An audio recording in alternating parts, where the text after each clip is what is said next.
دوستو، آپ لوگوں نے الیگزینڈر دی گریٹ یعنی سکندر کا نام اچھی طرح سے سنا ہی ہوگا، کیونکہ یہ ہماری دنیا کا وہی انسان تھا کہ جس کی گنتی اتہاس کے سب سے بڑے وجیتاؤں میں شمار کی جاتی ہے۔ یہی وجہ ہے کہ سکندر کے اوپر ابھی تک ہماری دنیا میں نہ صرف بہت ساری کتابیں لکھی جا چکی ہیں، بلکہ دنیا کے الگ الگ علاقوں میں بہت ساری موویز بھی بنائی جا چکی ہیں۔ سکندر ایک ایسا انسان تھا کہ جب اس کی عمر صرف 18 سے 20 سال ہی ہوا کرتی تھی، تبھی اس کے کندھوں پر اس کی سلطنت کا بوجھ آ گیا تھا، کیونکہ اسی وقت ہی اس کے والد یعنی فادر کی ڈیتھ ہو گئی تھی۔ آپ کو بتاتے چلیں کہ 20 سال کی کم عمر میں ہی گدی پر بیٹھنے کے بعد الیگزینڈر دی گریٹ نے اس دور کے دوسرے زیادہ تر بادشاہوں کی طرح اپنا زیادہ تر وقت شراب کی محفلوں میں یا پھر عیاشیوں میں نہیں گزارا تھا، بلکہ اس نے فوراً جنگ کے میدان میں نکلنے کا فیصلہ کیا اور صرف اگلے 8 سالوں کے اندر وہ کر دکھایا جو شاید اتہاس میں کوئی اور نہیں کر پایا ہے، کیونکہ اس نے 20 سال کی عمر سے ہی اپنے اس خواب کو پورا کرنا شروع کر دیا تھا کہ جو خواب بچپن سے دیکھتا آیا تھا، اور وہ خواب تھا پوری دنیا کو جیتنا۔ سکندر نے سب سے پہلے ترکی، مصر، پرشیا اور اس کے بعد ہندوستان جیسی بڑی بڑی سلطنتوں کو بھی اپنے آگے جھکنے پر مجبور کر دیا تھا۔ اس کے دور کی بڑی بڑی طاقتور سلطنتیں بھی اس کے سامنے ڈھیر ہو گئی تھیں۔ اتنا ہی نہیں، حد سے زیادہ غرور و گھمنڈ رکھنے والی قومیں بھی اس کا نام سن کر ہی تھرانے لگی تھیں۔ مگر دوستو، ایک کہاوت ہے کہ ہماری یہ دنیا کسی کی بھی اپنی نہیں ہے، اور نہ ہی اس دنیا کی سلطنتیں اور مال و دولت کسی کے ساتھ وفا کرتی ہیں، اور بالکل یہی ہوا تھا سکندر کے ساتھ، کیونکہ جس سکندر کو دنیا کی بڑی سے بڑی طاقتور سلطنتیں بھی نہیں ہرا سکی تھیں، وہ اپنے ہی ان لوگوں سے ہی ہار گیا تھا کہ جن پر وہ خود سے بھی زیادہ بھروسہ کیا کرتا تھا، کیونکہ اس کے اپنے لوگوں نے ہی اس کو ہمیشہ ہمیشہ کے لیے ختم کر دیا تھا۔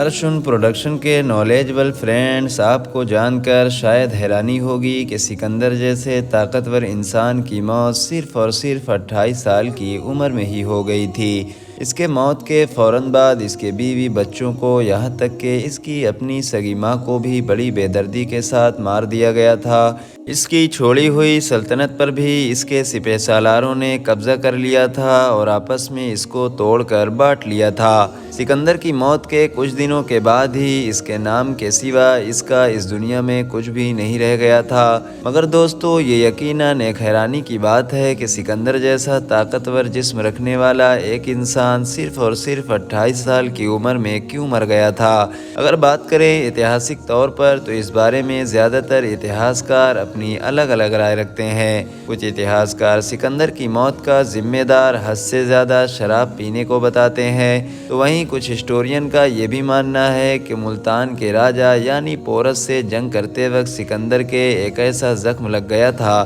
کہ جو بعد میں اس کی موت کی وجہ بن گیا تھا۔ حالانکہ کچھ ہسٹورین ملیریا اور ٹائیفائڈ کو بھی سکندر کی موت کا ذمہ دار مانتے ہیں۔ وہیں کچھ ہسٹورین ایسے بھی ہیں کہ جن کا یہ کہنا ہے کہ سکندر کسی بیماری کی وجہ سے نہیں بلکہ اس زہر کی وجہ سے مرا تھا کہ جو اس کو اس کے اپنے ہی لوگوں کی طرف سے پلایا گیا تھا۔ مگر دوستو، ابھی فی الحال ہی میں نیوزی لینڈ کی ایک یونیورسٹی کہ جس کا نام اوٹاگو ہے، اس کی طرف سے سکندر کی موت کے بارے میں ایک ریسرچ کی گئی ہے، اور اس ریسرچ کے بعد جو رزلٹ سامنے آیا ہے وہ بہت زیادہ حیران کر دینے والا ہے، کیونکہ اس یونیورسٹی کی ریسرچ کے مطابق سکندر کی موت نہ تو کسی بیماری کی وجہ سے ہوئی تھی اور نہ ہی زہر کھانے کی وجہ سے ہوئی تھی، بلکہ سکندر تو اپنی فوج کے طاقتور سپہ سالاروں کی سازشوں کا شکار ہو گیا تھا، یعنی اس کو اس کے اپنے ہی بھروسے مند لوگوں نے مرنے سے پہلے ہی زندہ دفنا دیا تھا۔ ہاں دوستو، آپ لوگ بالکل صحیح سن رہے ہیں۔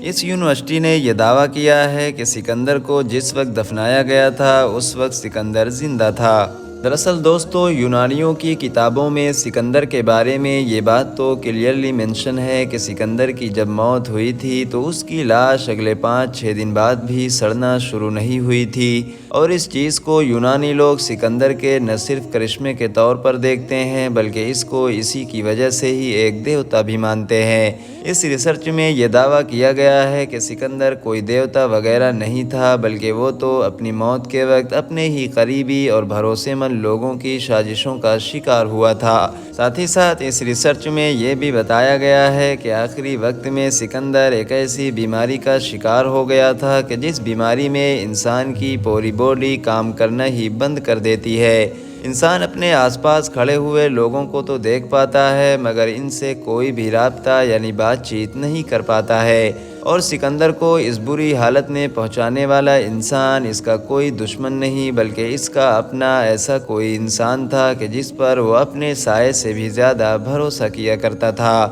اور اس انسان نے اس کے اسی بھروسے کا ہی فائدہ اٹھایا تھا۔ اس ریسرچ کو انجام دینے والے ایکسپرٹس کے مطابق جس وقت سکندر کو دفنایا جا رہا تھا اس وقت سکندر کے اندر جان باقی تھی۔ یہی وجہ تھی کہ وہ نہ صرف اپنے آس پاس کھڑے ہوئے لوگوں کو دیکھ پا رہا تھا بلکہ آسانی کے ساتھ اپنے سارے سپہ سالاروں کو بچی ہوئی سلطنت کے لیے جھگڑا کرتے ہوئے بھی دیکھ رہا تھا۔ وہ دیکھ رہا تھا کہ اس کی سلطنت کو کس طرح سے برباد کیا جا رہا ہے۔ سکندر کے دشمنوں نے اس کی باڈی کو دفنانے کے لیے مصر سے کچھ ایسے ہنرمند لوگوں کو بھی بلایا تھا کہ جو ہنرمند لوگ اس دور میں باڈی کو اس طرح سے دفنایا کرتے تھے کہ جس طرح سے مصر کے پرانے بادشاہوں کو یعنی کہ فرعونوں کو دفنایا جاتا تھا۔ فی الحال دوستو، سکندر کی موت جیسے بھی ہوئی ہو لیکن اس بات میں کوئی شک نہیں ہے کہ اس کی موت کے بعد اس کے سپہ سالاروں نے آپس میں لڑ جھگڑ کر اس کی پوری سلطنت کو پوری طرح سے برباد کر دیا تھا۔